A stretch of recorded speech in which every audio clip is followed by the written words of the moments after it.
وإنسانا على إنسان.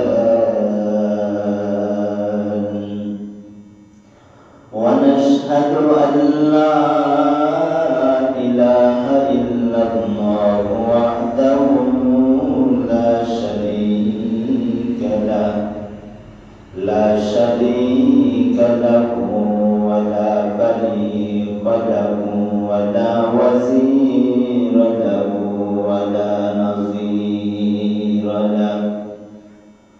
ونشهد أن سيدنا وسندنا وحبيبنا وحبيب ربنا وطبيبنا وطبيب قلوبنا وأولانا ومولانا محمدا عبده ورسوله أرسله بالحق بشيرا ونذيرا وداعيا إلى الله بإذنه وسراجا منيرا. أما بعد فأعوذ بالله من الشيطان الرجيم. بسم الله الرحمن الرحيم.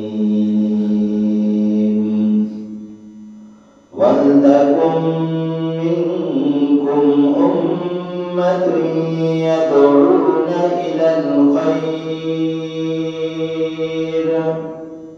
ويأمرون بالمعروف وينهون عن المنكر وأولئك هم المفلحون.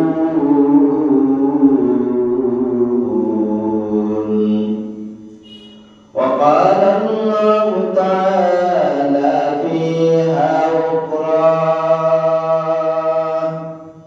ومن أحسن قولا ممن دعا إلى الله وعمل صالحا وقال إنني من المسلمين.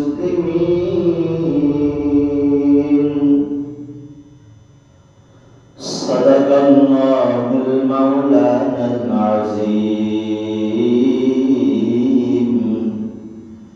وقال رسول الله صلى الله عليه وسلم: بلغوا عني ولو آية، أو كما قال رسول الله صلى الله عليه وسلم: هل بلغتكم رسالة ربي؟ بلى يا رسول الله، صدقت يا رب العالمين. وصدق رسوله النبي الأمي الكريم. ونحن على ذلك لمن الشاهدين والشاكرين والذاكرين، والحمد لله رب العالمين. محبة الشهد الشريف. اللهم صل على محمد وعلى آل محمد كما صليت على إبراهيم وعلى آل إبراهيم إنك حميد مجيد. اللهم بارك على محمد وعلى آل محمد كما باركت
بجماله حسنت جميع خصاله صلوا عليه وآله यही हम सब मुसाफिर है कब्र आखिर ठिकाना कोई आगे रवाना हो कोई फीस रवाना बलगल उला बिकमालिही कशफत बिजमालिही हसनत जमीअ खसालिही सल्लु अलैहि वाजिबुल एहतराम सम्मानित शाहपुर और विष्णुपुर এলাকার সমস্ত মুরব্বিয়ান আযম ও আমার সমবয়সী কলিজার টুকরো যুবক বন্ধুগণ, পর্দার আড়ালে পর্দানশীন সম্মানিত মা বোনেরা, মহান রব্বুল আলামিনের দরবারে লাখ কোটি শুকরিয়া যে মহান রব্বুল আলামিন আমাদেরকে এই এলাকার দুই এলাকা মিলে মসজিদটা আমাদেরকে আল্লাহ তাআলা এই দুই এলাকার ব্যক্তিদের মধ্যে থেকে আল্লাহ তাআলা আমাদেরকে বেশি ভালোবাসেন আর বেশি মহব্বত করেন। এজন্য আল্লাহ তাআলা আমাদেরকে তার ঘর মসজিদে আগে নিয়ে আসতেন। বলেন সুবহানাল্লাহ। এটা আল্লাহর দয়া আর মায়া ছাড়া আর অন্য কিছু নয়। আল্লাহর দয়া আছে মায়া আছে আমাদের উপরে। এজন্য আল্লাহ তাআলা তার ঘরে আজকে পবিত্র জুমার দিন সালাতুল জুমার উদ্দেশ্যে আল্লাহ তাআলা আমাদেরকে একত্রিত করেছেন। প্রিয় উপস্থিতি, আজকে আমার আলোচনার বিষয় হলো দাওয়াত তাবলীগ। দাওয়াত তাবলীগ কি ও কেন, এবং দাওয়াত তাবলীগের বর্তমান যে সমস্যাগুলো, এই সমস্যাগুলোর কথা আজকে আলোচনা করব। কি হয়ে গেছে দাওয়াত তাবলীগের মধ্যে, কি হয়ে গেছে বিশ্ব ইজতেমা তুলার তীরের মধ্যে, তুলার নদীর পাশে। আমরা মুসলমানরা এখন একে অপরের সাথে মারামারি কাটাকাটি রাহাজানি করে। এরকম মুসলমান রাসূল করিম সাল্লাল্লাহু আলাইহি ওয়াসাল্লামের জামানা ছিল। কিছু মুসলমান আছে নামদারি মুসলমান, আর কিছু মুসলমান আছে খাঁটি মুসলমান। নামদারি মুনাফিক মুসলমান এরা রাসূলের সামনে আসে বলে, আমি আপনার উপরে ঈমান এনেছি। আর রাসূল যখন তাদের সামনে থেকে চলে যেত তো বলতো না, আমি তো মুহাম্মাদের উপর ঈমান আনি। বলেন নাউযুবিল্লাহ। বর্তমানেও এই ধরনের সমস্যা, এই ধরনের ফাতনা ফাসাদ বর্তমানেও আছে। এই দাওয়াত তাবলীগ এটা কোথা থেকে শুরু হয়েছে, কে শুরু করেছে, এবং বর্তমান 18 তারিখ যে ঘটনা ঘটেছে তুলার মধ্যে বিশ্ব ইজতেমার ময়দানে, আজ থেকে উলামায়ে কেরাম হযরত মাওলানা জুবায়ের রহমাতুল্লাহ আলাইহি, জুবায়ের সাহেব আগেই বর্তমান উপদেষ্টা প্রধান যিনি আছেন ওনার কাছে চিঠি রেখেছেন এবং সব বিস্তারিত আলোচনা করেছেন। আমাদের উলামায়ে কেরামের দাওয়াত তাবলীগের বিশ্ব ইজতেমা তারিখ নির্ধারণ হয়েছে 31শে জানুয়ারি, 1 ফেব্রুয়ারি, 2 ফেব্রুয়ারি।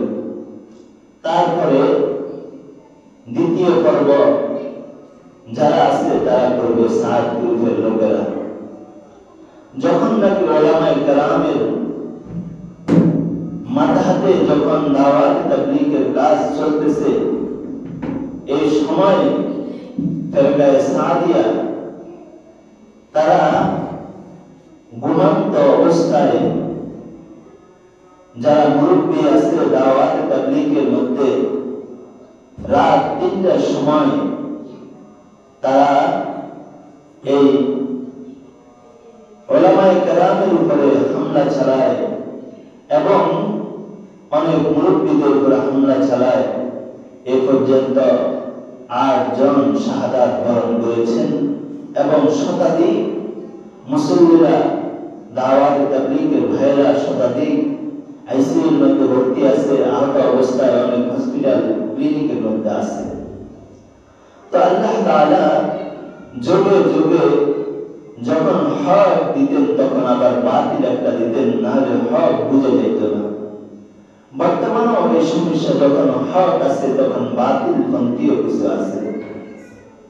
উলামায়ে কেরাম যখন দাওয়াত তাবলীগের কাজ শুরু করেন, আল্লাহ তাআলা সর্বপ্রথম আদম আলাইহিস সালামকে দুনিয়ার মধ্যে পাঠিয়েছেন তাবলীগের কাজ করার জন্য। আল্লাহ তাআলা আদম আলাইহিস সালামকে দুনিয়ার মধ্যে পাঠিয়ে আল্লাহ তাআলা বলেন, হে আদম, যাও তুমি আমার বান্দা বান্দীকে বুঝাইয়া ইসলামের দিকে আহ্বান করার ডাকি আমাদেরকে। যখন রাসূল করিম সাল্লাল্লাহু আলাইহি ওয়াসাল্লাম পর্যন্ত এইভাবে দাওয়াতে তাবলীগের কাজ, ইসলাম প্রসার কাজ আদম আলাইহিস সালাম থেকে শুরু করে মুহাম্মদুর রাসূলুল্লাহ সাল্লাল্লাহু আলাইহি ওয়াসাল্লাম পর্যন্ত যখন চলমান আসছে, এই সময় আমাদের কিছু ভাই না বুঝে সাদ সাহেবের অনুসরণ করেছে উলামায়ে কেরামকে বাদ দিয়ে। আমি ফুল আলোচনায় আসবো ইনশাআল্লাহ, তার আগে সারাংশটাই বলতেছি। যখন এরা সাদ সাহেবকে, কিছু লোক ডাক্তার, ইঞ্জিনিয়ার, এরা যখন সাদ সাহেবকে অনুসরণ করা শুরু করছে, এক সময় সাদ সাহেব দাওয়াত তাবলীগের মুরব্বী ছিল।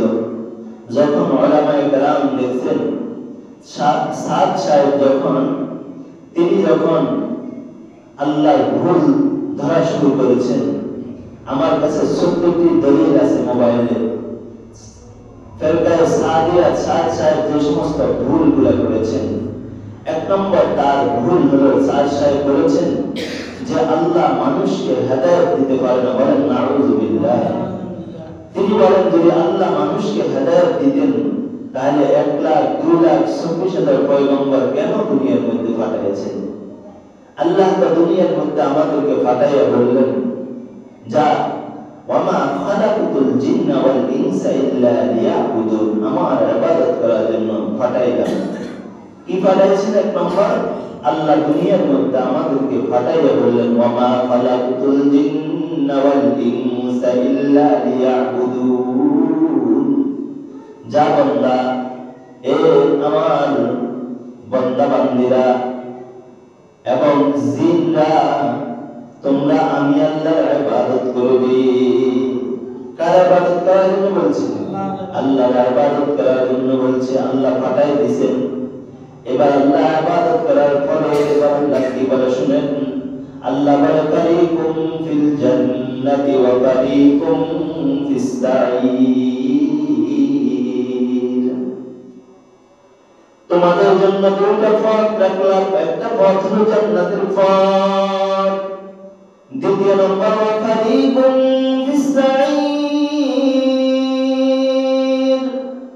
২ নম্বর পথ জাহান্নামের পথ। বান্দা, তোমরা ইবাদত করলে কি করলে না এটা আমি আল্লাহ জানি না, তবে ইবাদত করে আসলে জান্নাত দিব, আর ইবাদত না করে আসলে জাহান্নামের মধ্যে পাঠাইব। দুনিয়াটা তোমাদের জন্য পরীক্ষার ক্ষেত্র বানাই দিলাম। সুবহানাল্লাহ। আল্লাহ আমাদেরকে দুনিয়ার পাঠানোর পরে আল্লাহ বলে, যা তোকে তোর মতো করে ছেড়ে দিলাম।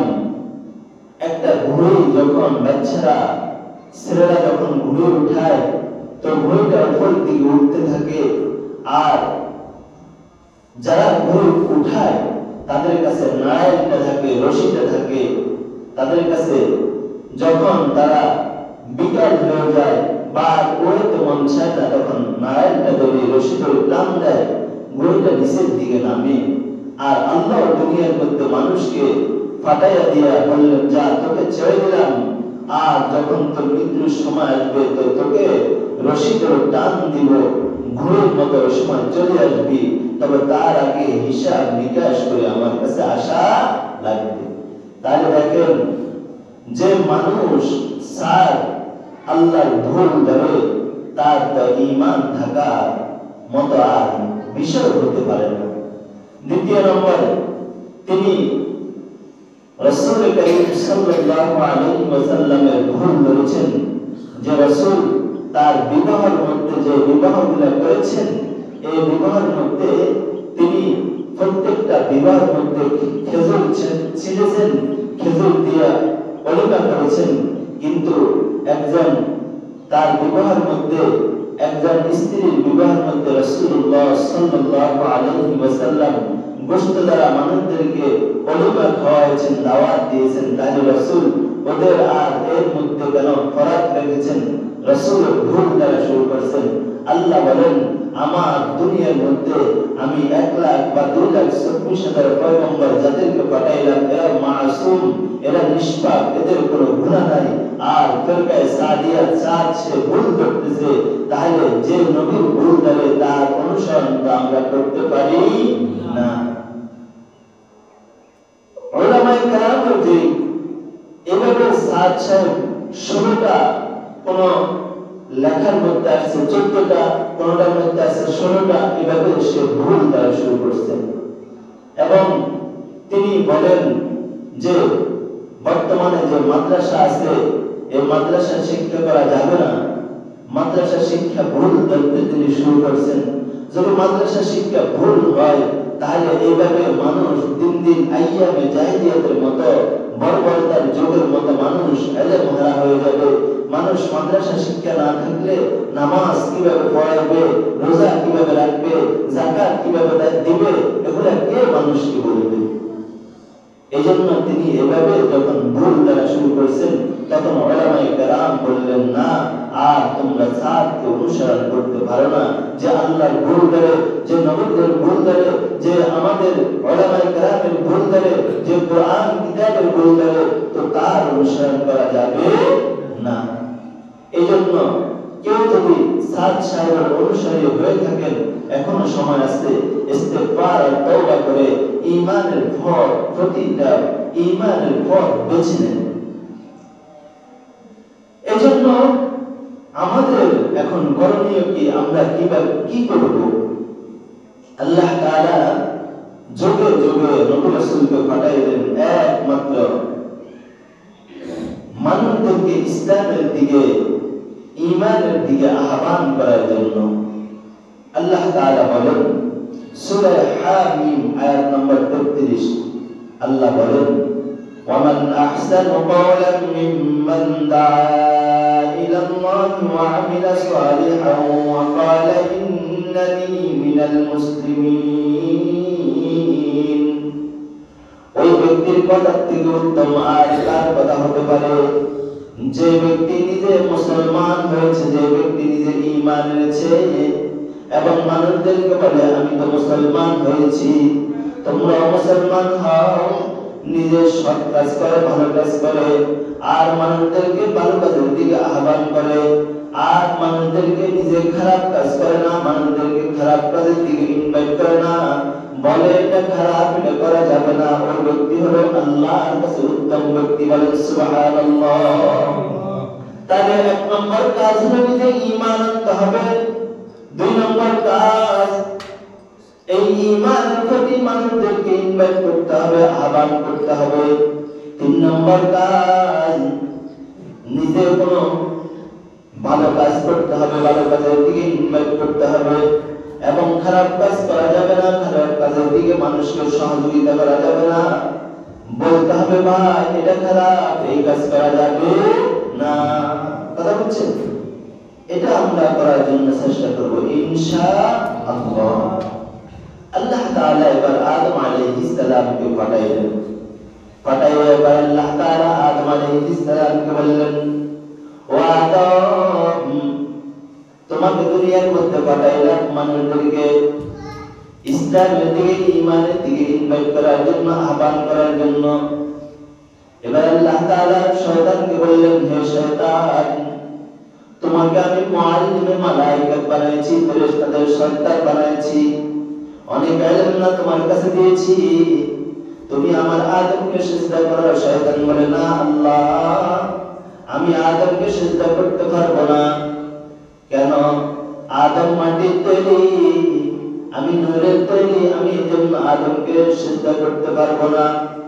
দেখেন, শুধু ইলম হলে সে বড় হয় না, শুধু জ্ঞান হলে সে বড় হয় না।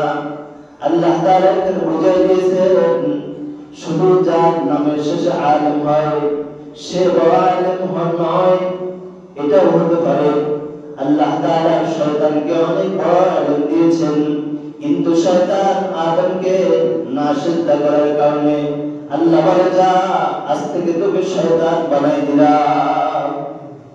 এই জন্য অনেকে আপনাকে বলবেন, আমি ডাক্তার, আমি ইঞ্জিনিয়ার, আমি অমুক, আসেন আমার সাথে আসেন, আমি অমুক দল করি, আমি সাদ সাহেবের দল করি। তো সে যে বড় জ্ঞানী, আল্লাহ এটা বলে না। এই জন্য কোরআন হাদিস যার ভিতরে আছে, যার ভিতরে আল্লাহর ইলম আছে, উলামায়ে কেরামের সাথে থাকে, উলামায়ে কেরামের সাথে থেকে তো দাওয়াতের তাবলীগের কাজকে এগিয়ে আমরা নিতে হবে ইনশাআল্লাহ। আল্লাহ তাআলা আয়াতের মধ্যে বলেন, ওয়ালতাকুম মিনকুম উম্মাতুন ইয়াদউনা ইলাল খায়র ওয়া ইয়া'মুরুনা বিল মা'রুফ ওয়া ইয়ানহাউনা 'আনিল মুনকার ওয়া উলাইকা হুমুল মুফলিহুন।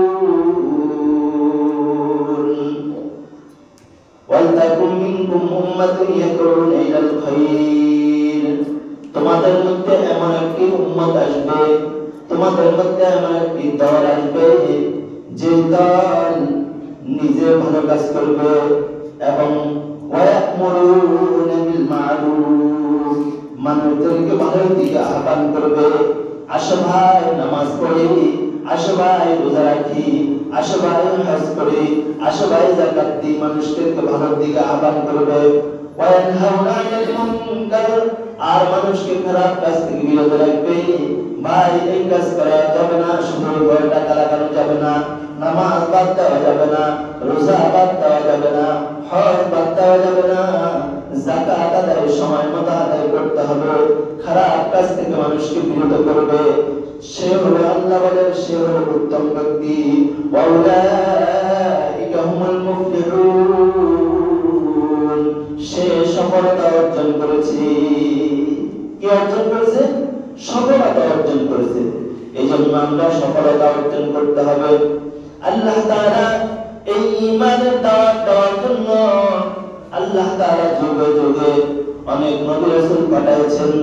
আল্লাহ তাআলা হযরত ইব্রাহিম আলাইহিস সালামকে যখন দুনিয়ার মধ্যে পাঠায়, তো ইব্রাহিম আলাইহিস সালাম তিনি মানুষদেরকে যখন দাওয়াত দিয়েছেন, ইব্রাহিম আলাইহিস সালামের বাবা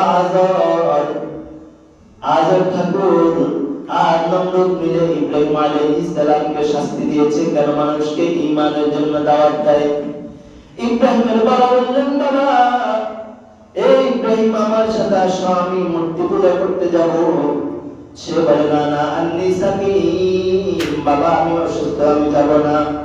মুফাসসিরিনে কেরাম বলেন, ইব্রাহিম আলাইহিস সালাম ওই সময় মানসিক অসুস্থ ছিল। কি অসুস্থ? মানসিক অসুস্থ। মানুষের অসুস্থতা হলো দুই প্রকার। কয় প্রকার? দুই প্রকার। একটা হলো শারীরিক অসুস্থ, জ্বর, সর্দি, কাশি, ব্যথা বা হার্ট অ্যাটাক, এভাবে কিডনি সমস্যা, এটা হলো শারীরিক।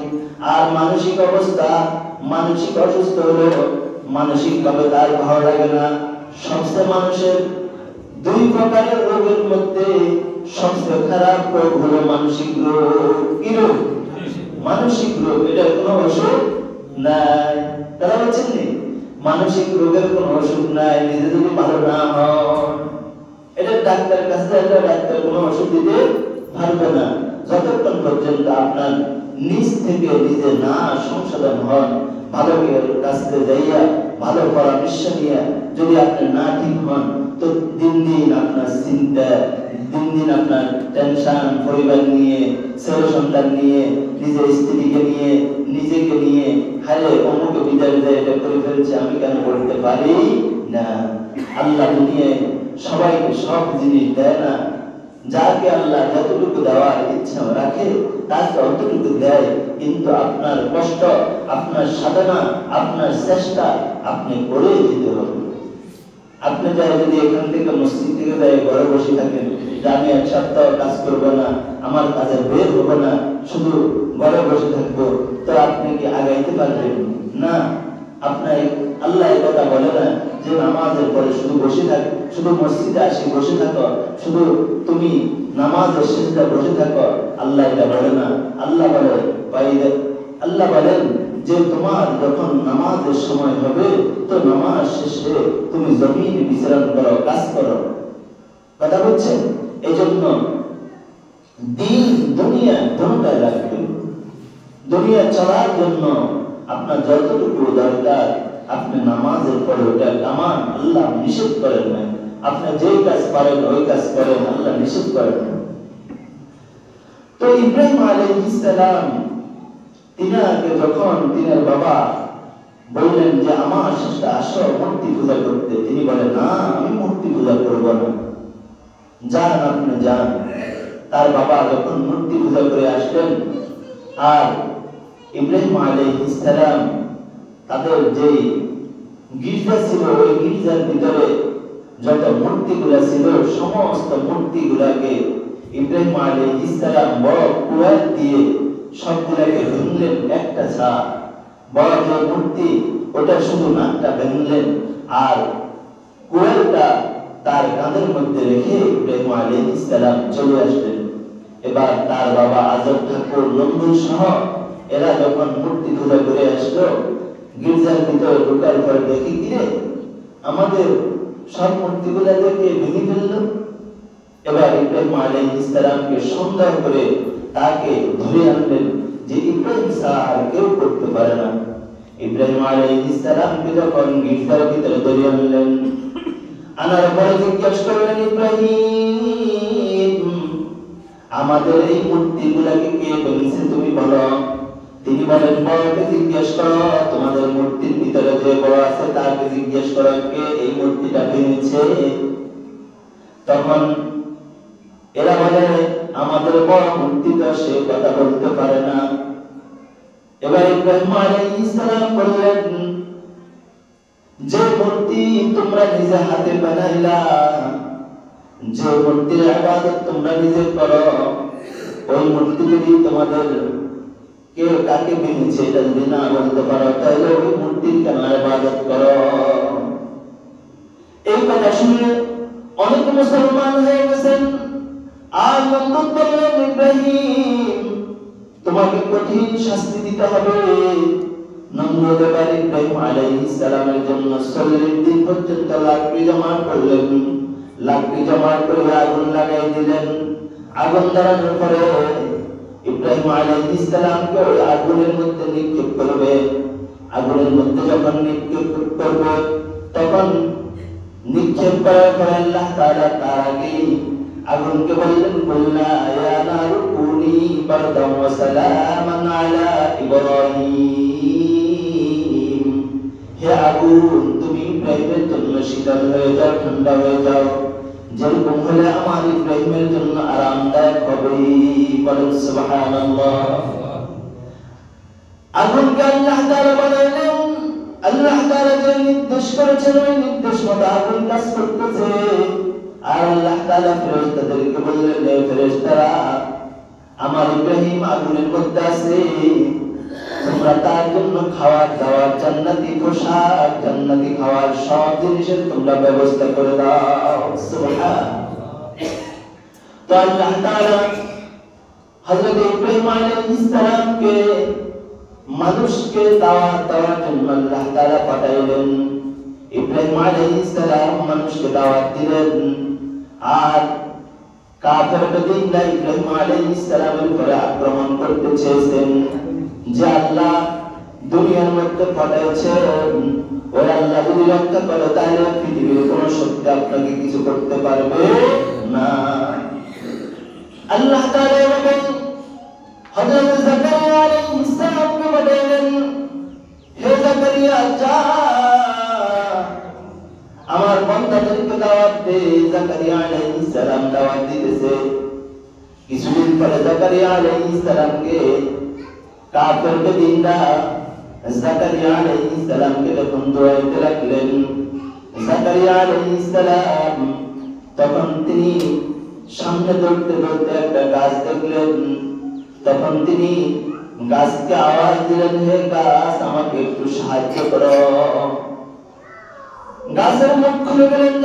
জাকারিয়া আলাইহিস সালামকে বললেন, আপনাকে কি সাহায্য করতে পারি? বললেন, তুমি দুই ভাগ হয়ে যাও। গাছটা দুই ভাগ হয়ে গেলেন। জাকারিয়া আলাইহিস সালাম গাছের ভিতরে প্রবেশ করলেন। প্রবেশ করার পরে আবার গাছকে বললেন, তুমি মিশে যাও। গাছটা মিশে গেলেন। এবার কাফের বেদিনরা বললেন, জাকারিয়া কোথায়? কেউ বললেন, জাকারিয়া সামনে দৌড়াইতেছে, তাকে ভালো করে দেখো। আর একজন দেখলেন জাকারিয়ার চাদরের কিছু অংশ গাছের বাইরে বের হয়ে গেলেন। এবার জাকারিয়া আলাইহিস সালাম ওই গাছের ভিতরে ঢুকেছে, উপর থেকে করাত চালাইবে। যখন উপর থেকে করাত চালাইবে তখন আল্লাহ তাআলার কাছে সাহায্য চাইলেন জাকারিয়া আলাইহিস সালাম। আল্লাহ বলেন, হে জাকারিয়া তুমি সর্বপ্রথম আমার কাছে সাহায্য চাও নাই, তুমি গাছের কাছে কেন সাহায্য চেয়েছো? তোমাকে আমি আমার পক্ষ থেকে কোনো সাহায্য করা হবে না। এই জাকারিয়া শোনো, শুধু তাই নয়, তোমার উপরে এখন যে করাত চলবে, উপর থেকে এখন যদি তুমি আর আহ করো আর কাফেরদের কাছে যদি কিছু সাহায্য চাও, তো নবুয়তের দপ্তর থেকে তোমার জাকারিয়ার নামটা আমি আল্লাহ কেটে দিব। এই কাফের আর বেদিনরা হযরত জাকারিয়া আলাইহিস সালামের মাথার উপরে করাত চালাই দিলেন। এইভাবে নবী রাসূলুল্লাহ যখন দ্বীনের দাওয়াত দিতে গেছেন, তখন কাফের আর বেদিনরা নবী রাসূলদের উপর আক্রমণ করা শুরু করেছে। এটা আজকের সময় থেকে নয়, আগে থেকেই যখন নবী রাসূলুল্লাহ দ্বীনের দাওয়াত দিতে যেতেন, তখন কাফের বেদিনরা নবী রাসূলদের উপর আক্রমণ করা শুরু করতেন। রাসূল করিম সাল্লাল্লাহু আলাইহি ওয়াসাল্লাম যখন কাফের বেদিনকে অনেক দিন দাওয়াত দেওয়ার পরে যখন তাদেরকে বললেন যে তোমরা অমুক জায়গার মধ্যে আসবে, তোমাদেরকে আমি দাওয়াত দিব। রাসূল করিম সাল্লাল্লাহু আলাইহি ওয়াসাল্লাম যখন আবু লাহাব, উতবা, শাইবা, আবু লাহাব, আবু সুফিয়ানকে বললেন যে তোমরা আসো ইসলাম ধর্ম গ্রহণ করো, তখন আবু লাহাব রাসূল করিম সাল্লাল্লাহু আলাইহি ওয়াসাল্লামকে বললেন, তাব্বাল লাকা আলিহাজা জামাতানা, হে মুহাম্মদ তুমি ধ্বংস হয়ে যাও আর তোমার পুত্র ধ্বংস হয়ে যাক। আল্লাহ তাআলা সাথে সাথে সূরা অবতীর্ণ করলেন, নাযিল করলেন, তাব্বাত ইয়াদা আবি লাহাবিন ওয়া তাব। আবু লাহাব যখন রাসূলকে ধ্বংস হওয়ার জন্য নির্দেশ করলেন, তো আল্লাহ বলেন, আবু লাহাব তোমার দুই হাত ধ্বংস হোক, তুমি ধ্বংস হও, তোমার বংশের তোমার ছেলে সন্তানগুলা ধ্বংস হোক। আল্লাহ তাআলা এভাবে আবু লাহাবকে ধ্বংসের ঘোষণা দিয়ে দিলেন। আর কিছুদিন পরে আবু লাহাব এভাবে ধ্বংস হয়ে গেল। তো ইসলাম যখন থাকবে তো বাতিল ইসলামকে ধ্বংস করার জন্য চাবে।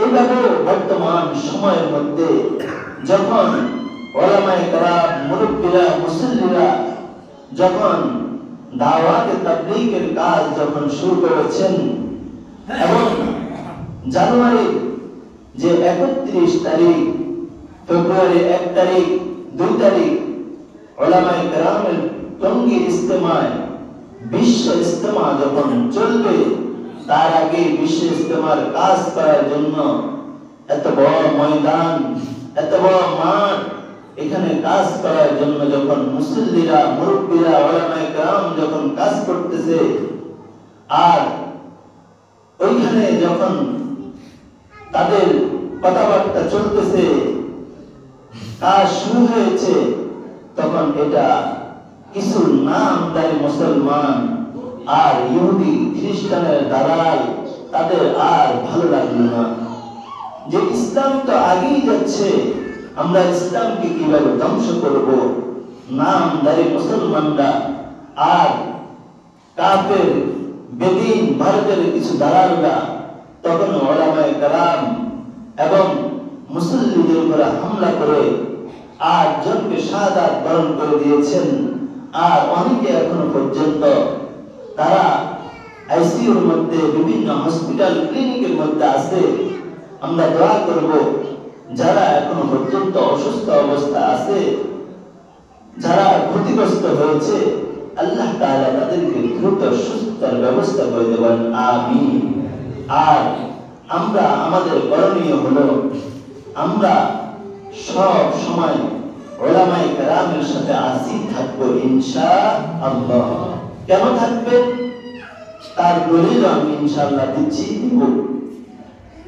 তার আগে যে সমস্ত নামদারি মুসলমান, ইহুদি খ্রিস্টানের দালাল, যারা এই দাওয়াতে তাবলীগে আমার ভাইদেরকে শাহাদাত বরণ করেছেন, তাদের গ্রেফতার, কালকে রাত্রে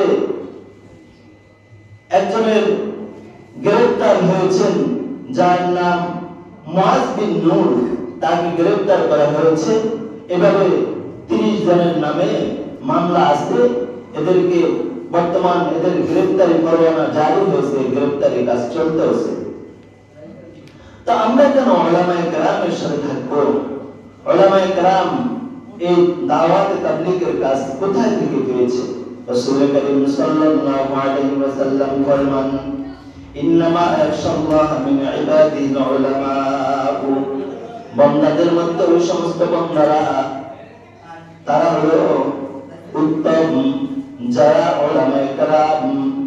আর আনা খাতামুন নবিয়্যিন লা নবিয়্য বাদি, আনা খাতামুন নবিয়্যিন লা নবিয়্য বাদি, আমি শেষ নবী, আমার পরে আর কোন নবী আসবে না। ওয়ালা উম্মাতা বাদা উম্মতি, তোমরা শেষ উম্মত, তোমাদের পরে আর কোন উম্মত আসবে না।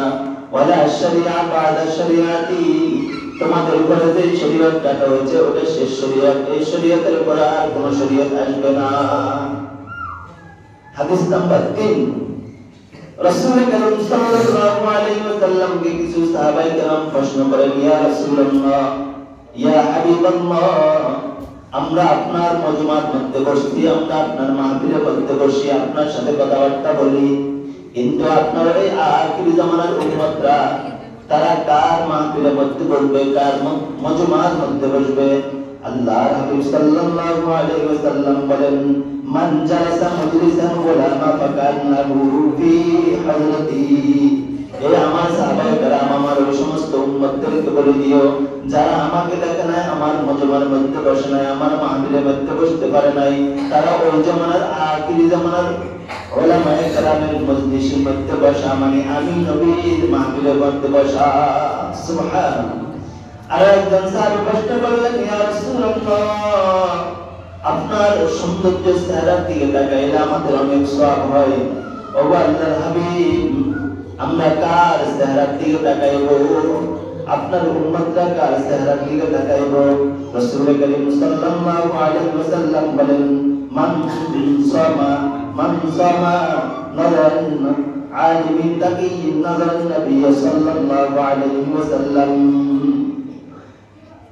তোমরা আমি নবীর চেহারার দিকে তাকানো আর আখিরি জামানার উম্মতরা ওই সমস্ত উলামায়ে কেরামের সিরাত দিকে তাকাইলে তারা ওই পরিমাণ সওয়াব অর্জন করবে, বলেন সুবহানাল্লাহ। আর একজন সাহাবী প্রশ্ন করলেন, ইয়া রাসূলুল্লাহ, আপনি হলেন ইমাম, আমরা হলেন মুক্তাদি, আমরা আপনার পিছনে নামাজ পড়ি, কিন্তু আখির জামানার উম্মতরা যারা আপনাকে দেখবে না তারা কার পিছনে নামাজ পড়বে? রাসূল করিম সাল্লাল্লাহু আলাইহি ওয়াসাল্লাম বলেন, মান সাল্লা সালাতান খালফা আলিমিন তাকিন ফাকান্নামা সাল্লাল্লাহু আলাইহি ওয়াসাল্লাম। আমার ওই সমস্ত আখির জামানার উম্মতদেরকে বলে দিও, তাই ওই সমাজ ওই জামানার হক্কানি আলেমের পিছনে নামাজ পড়ে, তো তাদেরকে মনে করে দিও তারা যেন আমি নবীর পিছনে নামাজ পড়তেছে, বলেন সুবহানাল্লাহ। আর একজন সাহাবী প্রশ্ন করলেন, ইয়া রাসূলুল্লাহ, ইয়া হাবিবাল্লাহ, আমরা আপনাকে সালাম জানাই, আমাদের 100 সওয়াব হয়, 100 নেকি হয়। ইয়া রাসূলুল্লাহ, আখির জামানার উম্মতরা যারা আপনাকে সালাম দিতে পারবে না তারা কাকে সালাম দিবে? রাসূল করিম সাল্লাল্লাহু আলাইহি ওয়াসাল্লাম বলেন, সালামুকা আলাল আলামিন খায়রুম মিন ইবাদাতি আল-লিসানা। আমার ওই সমস্ত আখির জামানার উম্মতদেরকে বলে দিও যারা আমাকে সালাম দিতে পারে না, ওই জামানার আখির জামানার বড় কোন আলেমকে সালাম দেওয়া মানে আমি নবীকে সালাম দেওয়া। সুবহানাল্লাহ। আর একজন সাহাবী প্রশ্ন করলেন, ইয়া রাসূলুল্লাহ, আমরা আপনার সাথে মুসাফা করে মুআনাকা করি, আমাদের অনেক সওয়াব হয়, আখির জামানার উম্মতরা তারা কার সাথে মুসাফা করবে, মুআনাকা করবে? রাসূল করিম সাল্লাল্লাহু আলাইহি ওয়াসাল্লাম বলেন, মান সাফা আলিমান ফাকান্না সাফা হাদি ওয়া মান সাফানি কানা মা'i ফিল জান্নাহ।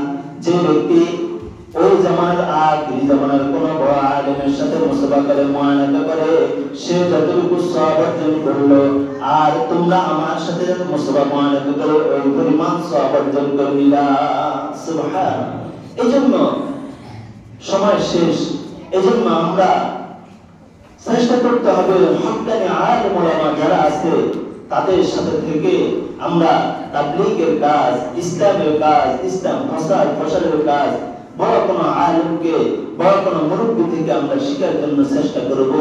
আর সামনে যে ইস্তেমার সময় হয়েছে, আমরা সময় মতো টঙ্গী তুরাগ তীরে আমরা চেষ্টা করব বিশ্ব ইস্তেমা অংশগ্রহণ করার জন্য ইনশাআল্লাহ।